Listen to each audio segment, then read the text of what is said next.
नमस्कार। Headline 24 news में आप सभी का स्वागत है और मैं हूं आपके साथ भारती लोधी। आइए बढ़ते हैं खबरों की ओर। विगत कुछ वर्षों से चली आ रही परंपरा अनुसार इस वर्ष भी धन्वंतरी पार्क भेल भोपाल में गुरु गोरखनाथ परिवार नीमनवाड़ा भोपाल वासियों का स्नेह मिलन समारोह संपन्न हुआ। बैतूल जिले में मां ताप्ती की गोद में बसे ऐतिहासिक गाँव नीमनवाड़ा में 100 वर्षों पूर्व से स्थापित गुरु गोरखनाथ मठ है। छोटे से गांव का नाता शिक्षा जगत में मुख्य स्थान रखता है। यहाँ के लोग हर क्षेत्र में अपनी सेवाएं देश विदेश में दे रहे हैं।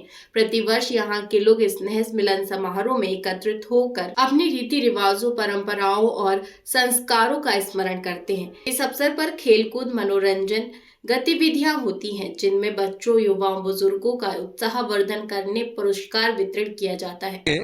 एक ऐतिहासिक गांव नीमनवाड़ा तहसील मुल्ताई से है और यहाँ पर करीब 35 परिवार हम लोग यहाँ पर रहते हैं और अलग अलग संस्थाओं में हम हमारी सेवाएं दे रहे हैं और शैक्षणिक संस्थाओं में भी यहाँ के बच्चे अध्ययनरत हैं। ये सब लोग मिलकर के हर साल जनवरी के महीने में एक बार सब लोग एकत्रित होते हैं, सब लोग साथ में रह करके सहभोज करते हैं और हमारे गांव के लिए, हमारे लोगों के लिए जो विकास की बात होती है उस पर विचार विमर्श करते हैं।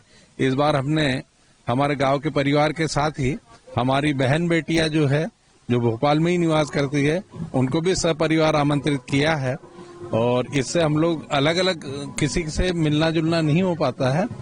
एक साथ मिलकर के एक साथ यहाँ पर अच्छा अवसर होता है। कुछ खेलकूद गतिविधियां, सांस्कृतिक गतिविधियां भी होती है। इस प्रकार से हमारे गांव में 100 साल से भी पुराना मंदिर है गोरखनाथ महाराज का। हम ये सारी उनकी कृपा मानते हैं और उनके आशीर्वाद से हम सब लोग यहाँ पर एकत्रित हैं। बहुत बड़ी बात है, आपने समाज का नाम न लिखा है, गुरु महाराज जी का नाम है, गुरु गोरखनाथ जी का नाम, का परिवार का सदस्य बना लिया है। क्या वजह रही है, क्या करते हैं? इसकी वजह ये है कि हमारे गांव का जो नाम है नीमनवाड़ा, नीम के पेड़ से वो शुरुआत हुआ है और जिस नीम के पेड़ के वहां से शुरुआत हुई है वहीं पर गोरखनाथ महाराज का मंदिर हुआ है। हमारे परिवार के ही एक जो बुजुर्ग रहे हैं उनके ऊपर गोरखनाथ महाराज की विशेष कृपा हुई है और उसका परिणाम ये है कि हमारे गांव में बहुत सारे वरदान हैं। आसपास कई अतिवृष्टि होती है, ओलावृष्टि होती है, दूसरी बीमारी आती है, लेकिन हमारा गांव अक्सर उनकी कृपा से सुरक्षित रहता है। इसलिए हम उनको सदैव हमारे साथ में रखते हैं। कोई भी व्यक्ति जो हमारा यहाँ पर या विदेश में कहीं पर भी जाता है तो उनको स्मरण करता रहता है और उनको याद करता है। पहले तो शिव अवतारी के रूप में कहा जाता है, भगवान शिव के अवतार है। बिल्कुल साक्षात शिव के अवतार है और खूब कृपा है उनकी।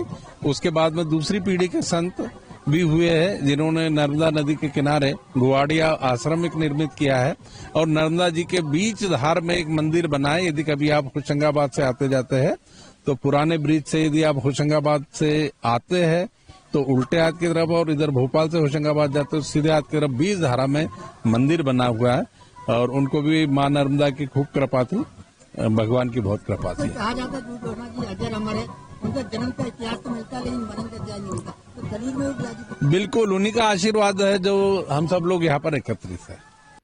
फिलहाल के लिए इस खास खबर में इतना ही। देश विदेश की तमाम बड़ी खबरों को जानने के लिए देखते रहें हेडलाइन 24 न्यूज। नमस्कार।